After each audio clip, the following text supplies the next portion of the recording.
दोस्तों, भारत और इंग्लैंड के बीच खेले गए चौथे टेस्ट महामुकाबले के तीसरे दिन के खेल को हिंदुस्तान का कोई भी गेंदबाज जीते जी कभी भी नहीं भूल पाएगा। क्योंकि दोस्तों, पूरे 10 सालों बाद इंग्लैंड की टीम पहली बार हिंदुस्तान के खिलाफ किसी टेस्ट महामुकाबले की एक पारी में 500 ज़्यादा रन ठोक दिए हैं, जिसकी वजह से दोस्तों हिंदुस्तान का हर एक पूर्व क्रिकेटर हिंदुस्तान के सभी गेंदबाजों के खिलाफ अपनी भड़ास निकालने का काम कर रहा है। दोस्तों, हिंदुस्तान के सभी गेंदबाज मैनचेस्टर में खेले जा रहे चौथे टेस्ट महामुकाबले की पहली पारी में ऐसे गेंदबाजी कर रहे थे जैसे हिंदुस्तान के यह सभी गेंदबाज गेंदबाजी ही करना भूल गए हों। दोस्तों, जिस पिच पर हिंदुस्तान के सभी बल्लेबाजों ने कछुए की चाल वाली धीमी बल्लेबाजी किए थे, दोस्तों सेम उसी पिच पर इंग्लैंड के बल्लेबाजों ने गेंद के धागे ही खोल देते हैं। इंग्लैंड के सभी बल्लेबाज अपनी तूफानी बल्लेबाजी से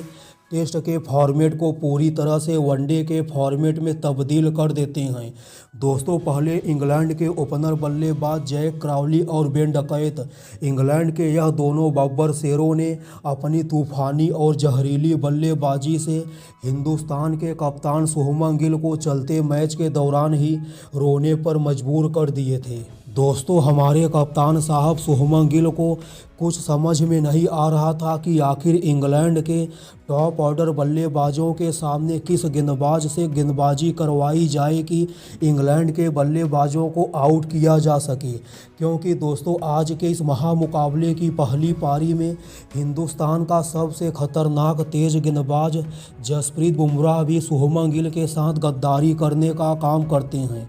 दोस्तों, जसप्रीत बुमराह जैसा गेंदबाज अपने 28 ओवर में ही 100 रन खर्च कर देता है। दोस्तों, चौथे टेस्ट महामुकाबले के तीसरे दिन के खेल में इंग्लैंड के सभी बल्लेबाज, चाहे वह जैक क्राउली हो, चाहे वह बेन डकैत हो, चाहे वह ओली पॉप हो, चाहे वह इंग्लैंड के सबसे सुपरस्टार बल्लेबाज जो रूट हो, चाहे वह इंग्लैंड के कप्तान बेन स्टोक्स ही क्यों ना हो। दोस्तों, इंग्लैंड के इन सभी टॉप ऑर्डर के बल्लेबाजों की बैटिंग में आज तकनीक और धैर्य का शानदार मिश्रण देखने को मिलता है। दोस्तों, जहां इंग्लैंड के खतरनाक बल्लेबाज जो रूट ने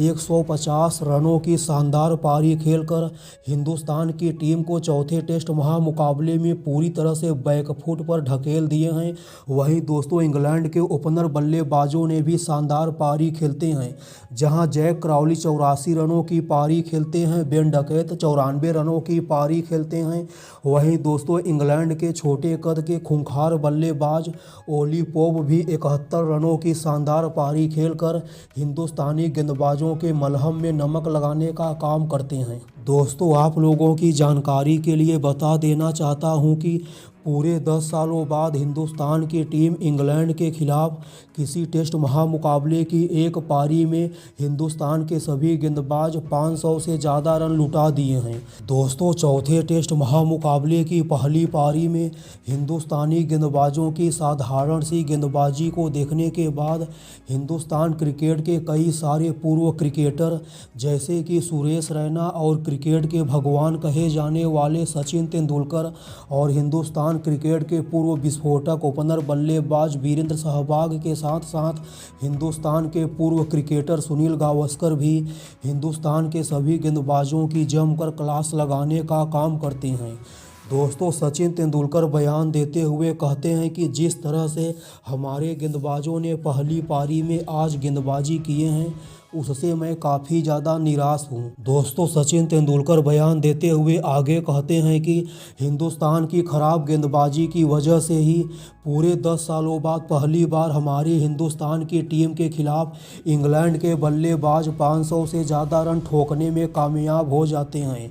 दोस्तों, सचिन के साथ साथ वीरेंद्र सहवाग, सुनील गावस्कर, सुरेश रैना भी मीडिया वालों के सामने आकर अपनी नाराज़गी जाहिर करते हैं और हिंदुस्तानी गेंदबाजों की जमकर क्लास लगाने का काम करते हैं। दोस्तों, वीरेंद्र सहवाग बयान देते हुए कहते हैं कि अब हमें नहीं लगता है कि हमारी हिंदुस्तान की टीम चौथे टेस्ट महामुकाबले को बचा पाएगी, क्योंकि हमारे गेंदबाजों ने इस महामुकाबले की पहली पारी में काफ़ी घटिया गेंदबाजी करते हैं, जिसकी वजह से हमें इस महामुकाबले में लगभग हार मिलती हुई नज़र आ रही है।